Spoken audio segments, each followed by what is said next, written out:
My current obsession with film right now is The Joker, directed by Todd Phillips and starring Joaquin Phoenix. Not because I sympathize with the soon-to-be clown prince of crime, but because of the pure artistry displayed throughout Joker with its visual storytelling.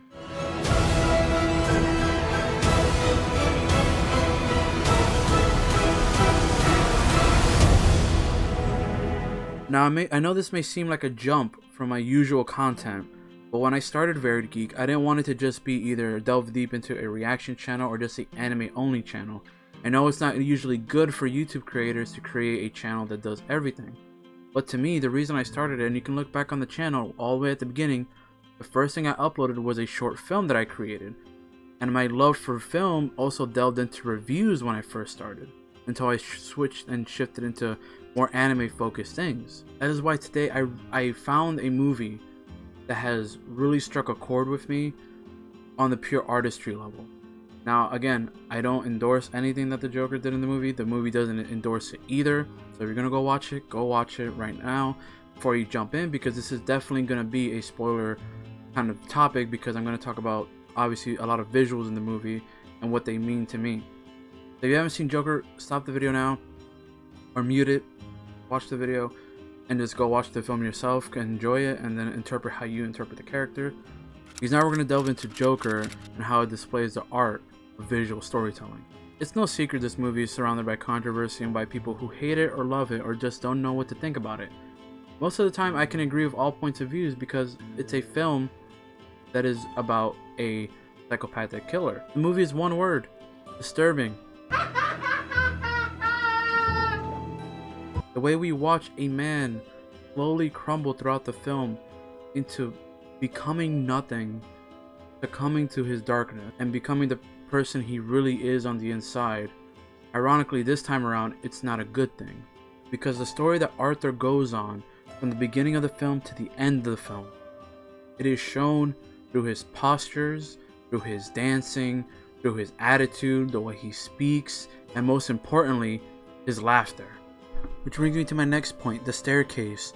The staircase is an important symbol, and the way I interpreted the staircase is that literally every day Arthur would walk up those staircases with his drugs and whatever, go home, but every time he'd walk up he would be slow, struggling.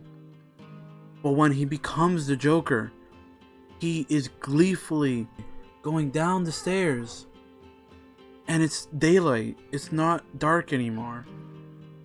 It shows as he descends into madness, he's more free. As he dances, he is free to be who he is. No more trying to keep himself upright just to feel normal. Another great moment that shows this is after he offed the 3 Wayne employees. What does he do right after running? Goes into a bathroom, tries to calm his mind, but then guess what? He feels in control enough to dance. The dancing element to this character is what shows how Arthur, or rather how the Joker, is in control for the first time in his life. My next point are the characters around Arthur. Each of them serve a purpose for him to visibly cut them off, so that way there is no return to who he was. Murray, played by Robert De Niro, his mother Penny Fleck, Thomas Wayne, his not real girlfriend, each of them serve as people that he cuts off. He literally cuts off a co-worker as well that sold him the weapon. So each of these characters around him, they deliberately show you how he gets rid of each of them and how he cuts off his past. And then my last point is the laughter. The Joker laugh, the most iconic thing in the Batman mythos, arguably. The Joker laugh is something that has been done many times by many different voice actors, just in general. But this time, the laugh has a meaning. The meaning of this laugh is pain. He is led to believe, and is thrown up in the air. They don't tell you outright that the laugh could be either a condition or it is something that just is part of his character, part of who he really is. Right at the beginning of the film, when Arthur is laughing, He really is crying. It is pain. It is painful for him to laugh the way he laughs. Every time he laughs, he retches. He's about to either throw up or he's scraping his throat. But if you notice something, as he continues to unravel who he really is, and everything comes to become full circle, his laughter doesn't hurt him anymore. It doesn't physically hurt him anymore. He also laughs a lot less.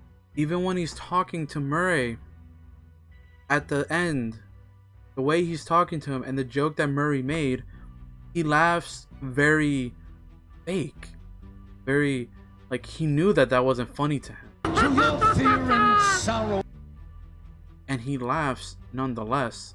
Shows throughout the film how the laughter is one with who he really is. There's a couple things I want to talk about before I end the video, and one of them is the scene where he goes into the fridge. Now, I feel like the way that scene, like in what it means to me, is that was Arthur's finale. That was where Arthur disappeared.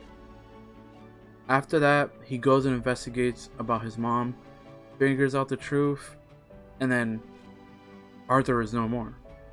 He is gone.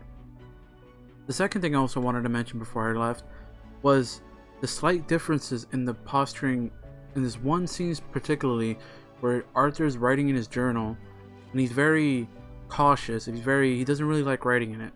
But then he does something weird. He just switches to his left hand and he gets really flamboyant and he starts laughing. And he's very like cartoony and like moving in a specific way that shows again how messed up throughout his mind is, but they don't have to deliberately tell you. You see it through these subtle movements and physical acting. Arthur is no more. Arthur is gone. He is blank slate. He is nobody. He is the Joker. Thank you all so much for watching this video. I just really wanted to talk about this film. I've seen this film I think 3 times now. It is just, to me, a masterpiece. It really reinvigorated my love for film, and seeing it over and over and seeing the cinematography, the character study and everything, it really just keeps making me fall in love with the film. Obviously, I don't condone anything of the character. I didn't say Arthur was right. I didn't say Joker was right. I just think as a film, this is probably it's such an iconic character, and the way they pulled it off, Joaquin Phoenix definitely deserves an Oscar. And I just wanted to share my love for it and just talk about what I think some of the most impactful visual storytelling elements that were in the Joker film. But yeah, hope you guys enjoyed, and I'll see you guys in the next one. Bye guys.